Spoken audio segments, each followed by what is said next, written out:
Le guide des égarés de Maïmonide, deuxième partie, chapitre 22, suite. Il est donc clair que ces choses ne procèdent pas par voie de nécessité comme il le dit.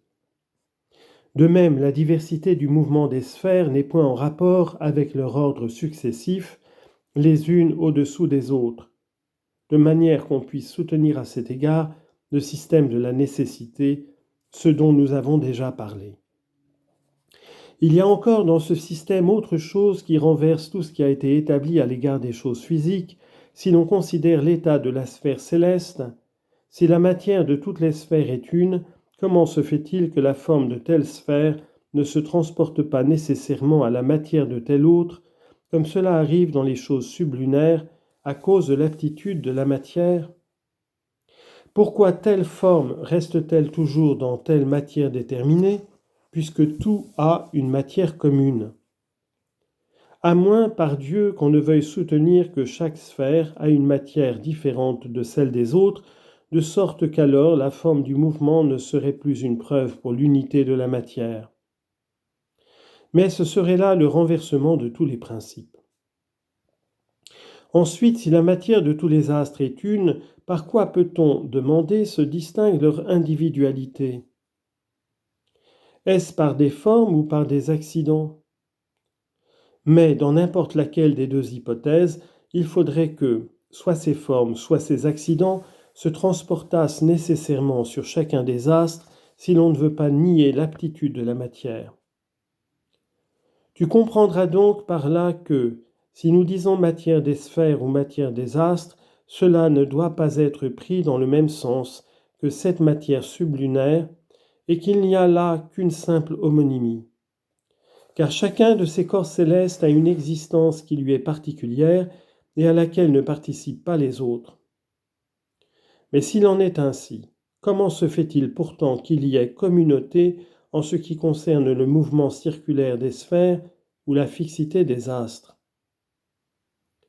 Cependant, si nous admettons que tout cela a lieu par le dessein d'un être agissant avec intention, qui a tout fait et déterminé comme l'a exigé sa sagesse incompréhensible, on ne peut nous adresser aucune de toutes ces questions que l'on est en droit de faire qu'à celui qui soutient que tout cela se fait par une nécessité et non par une volonté libre.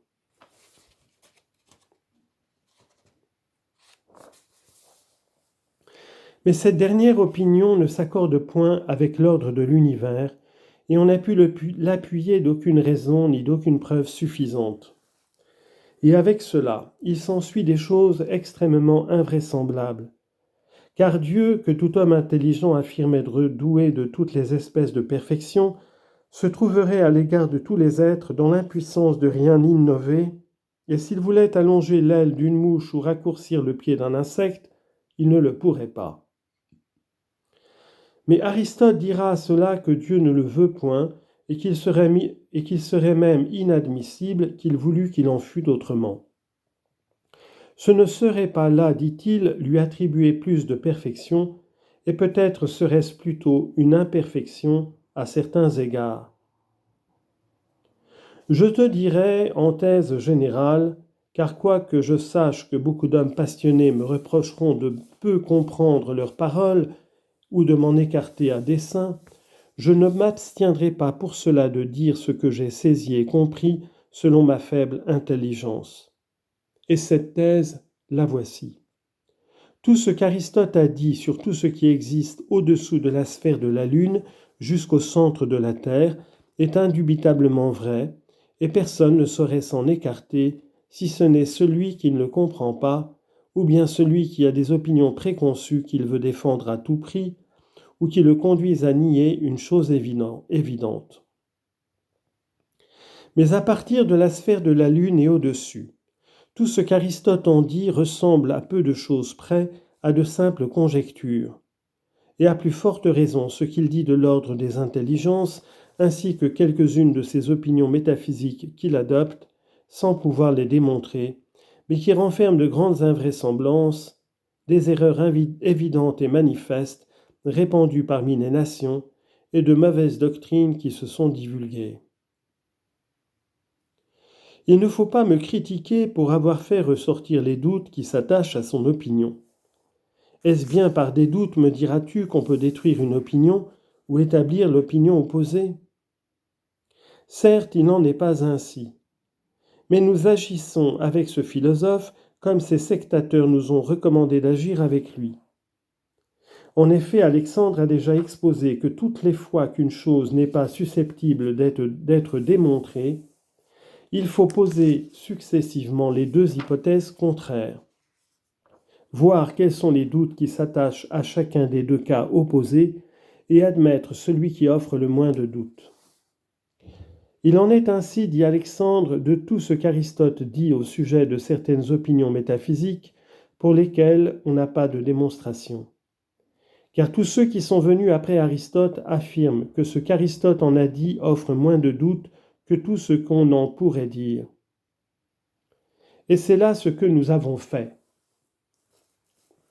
Après qu'il nous a été avéré que, dans la question de savoir si le ciel est né ou éternel, aucune des deux hypothèses opposées ne saurait être démontrée, et après avoir exposé les doutes inhérents à chacune des deux opinions, nous t'avons montré que l'opinion de l'éternité du monde offre le plus de doutes et qu'elle est très dangereuse pour la croyance qu'il faut professer à l'égard de Dieu. Ajoutons à cela que la nouveauté du monde est l'opinion de notre père Abraham et de Moïse, notre prophète. Puisque nous avons dit qu'il faut examiner les opinions au moyen des doutes qu'elles renferment, je crois devoir entrer là-dessus dans quelques détails. Chapitre 23. Sache que, dans la comparaison à établir entre les doutes qui s'attachent à une certaine opinion et ceux qui s'attachent à l'opinion opposée, afin de donner la préférence à celle qui offre le moins de doutes, il ne s'agit pas de prendre en considération le plus grand nombre des doutes, mais plutôt l'importance de l'invraisemblance qu'ils font ressortir et des difficultés qu'on rencontre dans la nature de l'être. Il se peut en effet que tel doute ait à lui seul plus d'importance que 1000 autres doutes. Ensuite, cette comparaison ne pourrait être établie avec profit que par celui qui attacherait une valeur égale aux deux hypothèses contraires, mais si quelqu'un, soit à cause de son éducation, soit par un intérêt quelconque, préférait d'avance l'une des deux opinions, il resterait aveugle pour la vérité. Il est vrai que l'homme passionné ne saurait s'opiniâtrer contre une chose démontrable. Mais quand il s'agit de pareilles choses hypothétiques, il n'est que trop possible de s'y montrer rebelle. Tu peux quelquefois, si tu le veux, te dépouiller de ta passion, te débarrasser de l'habitude, ne t'appuyer que sur la seule spéculation, et choisir de préférence ce qui mérite d'être préféré. Mais il faut pour cela remplir plusieurs conditions. En premier lieu, savoir mesurer la capacité de ton esprit et la perfection de ton talent naturel, et tu t'éclaireras là-dessus en étudiant toutes les sciences mathématiques et en cherchant à comprendre les règles de la logique. En second lieu, connaître les sciences physiques et les approfondir afin de te rendre un compte exact des points douteux. En troisième lieu, surveiller tes mœurs. Car dès qu'un homme, soit par son naturel, soit par une habitude acquise, se trouve entraîné aux appétits et aux plaisirs, se laisse aller à la violence et à la colère, laisse prévaloir sa faculté irascible et lui lâche la bride, il fera toujours des faux pas et bronchera partout où il ira, cherchant des opinions qui puissent venir en aide à son penchant naturel. J'ai appelé ton attention là-dessus afin que tu ne te laisses pas séduire, car il se peut que quelqu'un un jour t'induise en erreur, en élevant des doutes contre la nouveauté du monde, et que tu sois trop prompte à te laisser tromper en adoptant une opinion qui sape la religion par la base et proclame une hérésie à l'égard de Dieu. Il faut donc que ton esprit soit toujours sur ses gardes à cet égard et que tu suives les deux prophètes qui sont la colonne de l'amélioration de l'espèce humaine en ses croyances et sa vie sociale. Tu ne t'écarteras de l'opinion de la nouveauté du monde que par suite d'une vraie démonstration, mais une telle n'existe pas dans la nature.